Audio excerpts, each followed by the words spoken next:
Halo guys, apa kabar? Kembali lagi di channel kami, The Siddhartha. Hari ini saya mau membahas mengenai where will be the bottom di market jam tangan, teman-teman. Sorry, ini benerin kerah dulu. Nah, teman-teman, bagi teman-teman yang sedang menunggu where is the bottom memasuki 2023, apakah stock market, crypto market, commodity market, terus luxury watch market, atau mungkin juga luxury bag, luxury fashion lah gitu, yang mungkin dari kemarin mengalami penurunan harga yang terus-menerus ya, dan lagi menunggu kapan nih kira-kira bottomnya.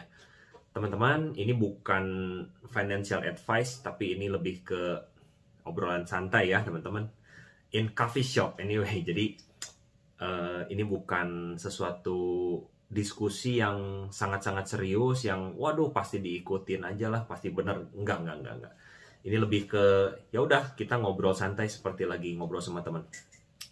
Nah, ini sejauh yang saya pelajari ya teman-teman, jadi belum tentu benar, tapi ada beberapa dari buku atau dari internet, dari YouTuber juga yang cukup terpercaya lah ya. Teman-teman bisa lihat data ke belakang sih, bahwa ketika diumumkan sebuah resesi, misalnya kan di tahun ini 2023 katanya resesi, biasanya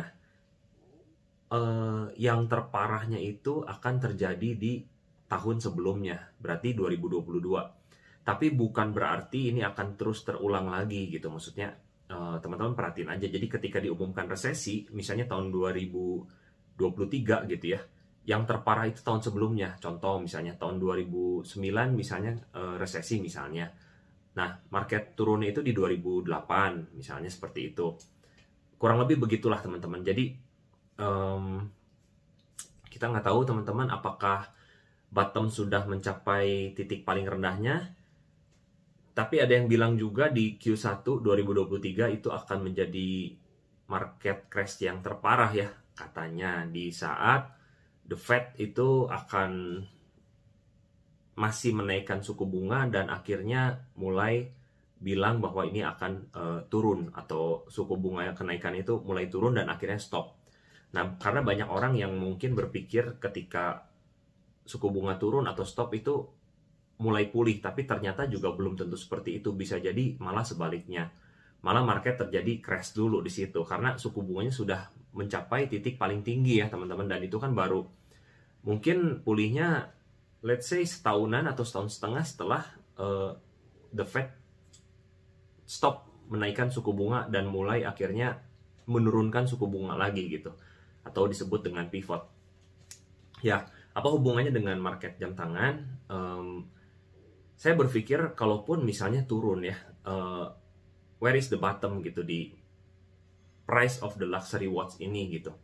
Sekarang kan kita udah tahu lah, sama-sama tahu, beberapa video sebelum ini kan kita udah banyak membahas dan mendiskusi bahwa harga sudah murah. Jadi kalau mau beli, beli aja. Diskonnya udah nyampai hampir 50%, bahkan ada yang sudah 50% gitu kan. Nah, pertanyaan saya gini sih, kalau misalnya ini mau turun lagi gitu, masalahnya di sini di harga segini aja, itu kan kalau mau harga turun kan harus ada orang yang jual kan. Jual berarti lebih rendah lagi. Jadi ibaratnya apa ya, pressure jualnya itu harus besar gitu. Nah, masalahnya ini udah turun nih 50%-an kurang lebih gitu. Nah, ibaratnya bahkan orang sudah mungkin cukup beradaptasi dengan market crash ini dan mulai bekerja, berbisnis seperti biasa lagi, walaupun memang gak gampang, tapi dia udah menerima keadaan ini. Ya udahlah, bertahan aja. Kalau misalnya dia tahu bahwa dia punya stock market, atau misalnya Bitcoin, atau misalnya luxury watch ini harganya lagi turun, dia juga belum tentu mau jual. Yang penting sekarang bisa bertahan hidup, ya nunggu naik. Nah, jadi kelihatannya pressure seller itu udah makin turun nih, udah makin turun. Tapi apakah bisa turun lagi? Ya tetap mungkin teman-teman. Cuman ketika pressure seller ini sudah makin turun, jadi ibaratnya mau crash bagaimana lagi? Walaupun tetap bisa turun ya teman-teman, bukan berarti jadi gini, bottom itu nggak ada yang tahu, tapi sekarang sudah minusnya sangat besar. kalaupun kecek-kecek sedikit, teman-teman yang sudah menyiapkan dana dan memang mau pull the trigger untuk ngambil, teman-teman udah ambil aja sih sebenarnya untuk beberapa jam tangan yang menurut teman-teman bisa dijadikan investment ya. Nah, jadi there is no reason to wait more sebenarnya ketika keadaan ini sudah terjadi gitu. Jadi apa mau ditebak-tebak lagi gitu. Teman-teman yang udah nunggu lama, yang memang udah ready ya, the fresh money is already ready, I think you can go on sih.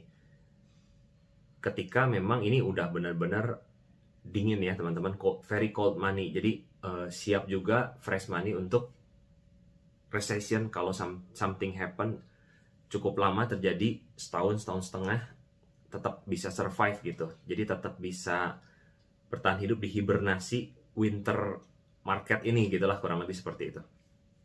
So kita nggak tahu, tapi saya hanya bisa sharing bahwa biasanya resesi terjadi itu market crash paling parahnya itu di tahun sebelumnya atau di waktu-waktu sebelumnya. Jadi ketika diumumkan resesi itu sebenarnya udah lewat crashnya. Jadi nggak bisa, oh ini diumumin resesi itu nanti hari itu dan ke depan akan very drop. I think ketika diumumin itu artinya perlahan-lahan udah mulai mau recover gitu. Ya itu aja sih sebenarnya. This video mau di share untuk teman-teman, untuk apa ya, mendapatkan insight, mendapatkan feedback, hanya untuk tambahan masukan aja gitu. Jadi kalau misalnya yang selama ini masih nunggu-nunggu, tapi udah lihat nih, misalnya barangnya ready, kan kalau ngomongin beli luxury watch kan bukan cuman sekedar ngomongin harga aja ya, tapi kondisi juga kan penting. Misalnya ada yang nawarin teman-teman dengan kondisinya sangat mulus, sangat bagus gitu, harganya udah murah juga, mau nunggu-nunggu lagi bisa jadi diambil orang gitu kan. Jadi there is no point sih kalau misalnya memang teman-teman udah oke, udah cocok nih dengan kondisi barangnya, just pull the trigger sih teman-teman. There is no need to wait more gitu until we don't know gitu, misalnya sampai kapan gitu. Terus mungkin ketika nanti nyari yang kondisi seperti itu lagi juga nggak gampang gitu ya, ketika market udah mulai rame lagi gitu. Karena ya ini barang bukan kayak Bitcoin atau saham yang digital, kapanpun anytime bisa beli gitu. Kalau sekarang kan teman-teman juga harus cocok dengan barangnya. Itu aja sih teman-teman. So there is apa ya, nggak adalah prediction. Kita tahu the bottom, tapi ini sudah cukup rendah. Apakah bisa recover? Sangat mungkin, karena juga satu hal teman-teman, Rolex baru mengumumkan kenaikan harga di retail price-nya ya teman-teman. Dan Anda juga perhatikan untuk beberapa model yang ke depan atau mungkin di tahun ini akan discontinue. Ya, kita nggak tahu. Mungkin John Mayer Green Dial yang udah lama dibilang ini akan discontinue, we don't know teman-teman. Atau mungkin misalnya Sky Dweller yang Oyster Blue, kita nggak tahu juga teman-teman. Itu aja teman-teman, semoga this video bisa membawa informasi yang cukup oke buat teman-teman. Sampai ketemu di next video. See you guys.